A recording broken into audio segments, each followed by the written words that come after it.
Assalamualaikum warahmatullahi wabarakatuh. Perkenalkan, nama saya Muhammad Ginta dengan NIM 114230108 dari TL23 asal Bengkulu. Pada video kali ini saya akan mempresentasikan mengenai proposal saya yang berjudul Analisis Arah Pergerakan Pencemaran Air Lindi menggunakan metode Flownet di area TPA Wukirsari.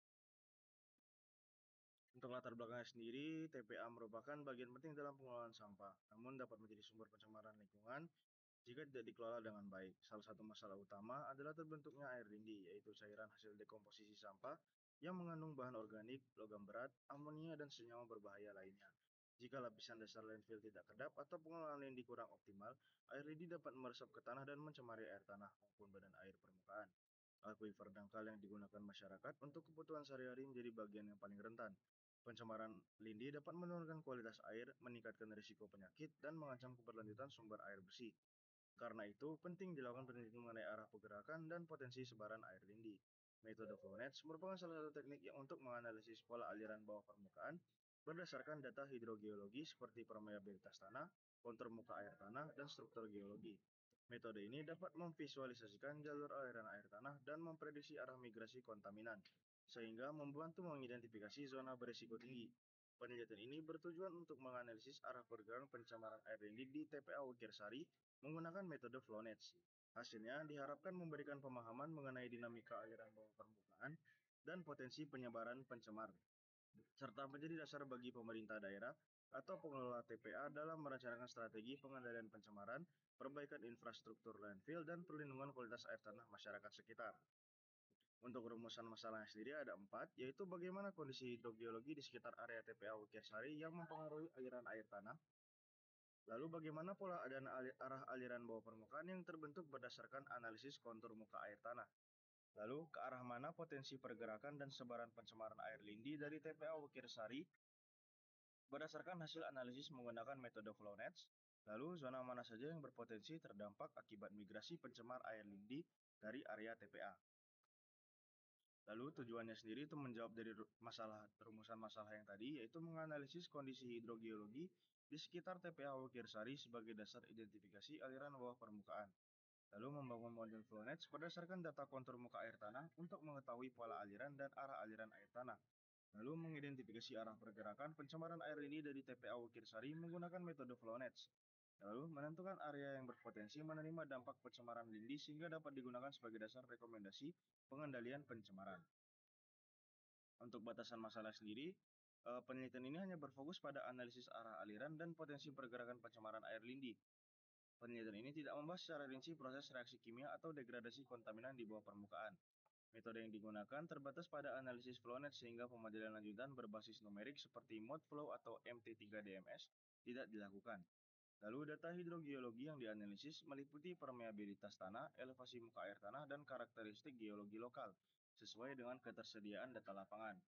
Kualitas air tanah diuji hanya parameter tertentu seperti BOD, COD, amonia, dan nitrat, logam berat, atau parameter lain yang relevan, tergantung ketersediaan sampel dan laboratorium. Wilayah penelitian sendiri dibatasi pada area TPA Wukirsari dan zona sekitarnya yang masih berada dalam radius pengaruh aliran bawah permukaan yang ditentukan dalam penelitian. Penelitian tidak membahas aspek manajemen operasional TPA secara komprehensif, tetapi hanya meninjau potensi dampaknya terhadap pergerakan lindi. Variasi musiman, musim hujan dan kemarau hanya dianalisis berdasarkan data muka air tanah yang tersedia dan tidak dilakukan pemantauan jangka panjang. Asumsi aliran air tanah bersifat steady state atau konstan, sesuai prinsip dasar Flownet sehingga perubahan temporal area tidak dianalisis secara detail. Untuk landasan teorinya sendiri, air lindi ini terbentuk ketika air hujan, infiltrasi permukaan, atau air yang masuk ke timuran sampah bereaksi secara kimia dan biologis dengan material sampah. Cairan ini mengandung zat organik, logam berat, dan berbagai senyawa berbahaya lainnya yang dapat mencemari tanah, air permukaan, dan air tanah sehingga menurunkan kualitas lingkungan serta menimbulkan risiko kesehatan. Untuk mencegah penyebaran lindi, TPA modern dilengkapi dengan lain dasar, sistem pengumpul lindi, dan instalasi pengolahan.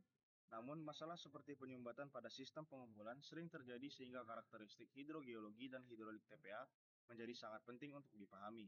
Penyebaran lindi di tanah terjadi melalui proses adveksi, dispersi, difusi, dan absorpsi, serta dipengaruhi oleh kondisi musim. Faktor seperti konduktivitas hidrolik tanah, Tingkat kejenuhan dan struktur geologi lokal menentukan arah dan kecepatan pergerakan lindi.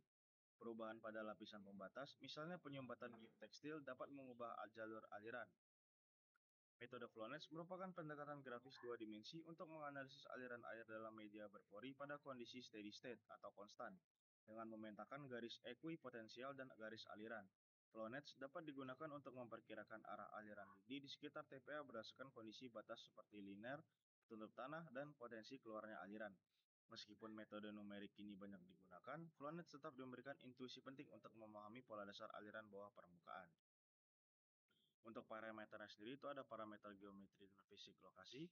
Parameter ini memerlukan gambar bentuk penampang, menentukan domain aliran, serta mendefinisikan boundary condition yang meliputi topografi, batas fisik TPA seperti lokasi timbunan, batas area dan area pengumpulan lindi, serta ketebalan lapisan tanah. Untuk parameter hidrogeologi sendiri, itu untuk menggambarkan karakteristik aliran air dalam media berpori dan digunakan untuk membangun flownet.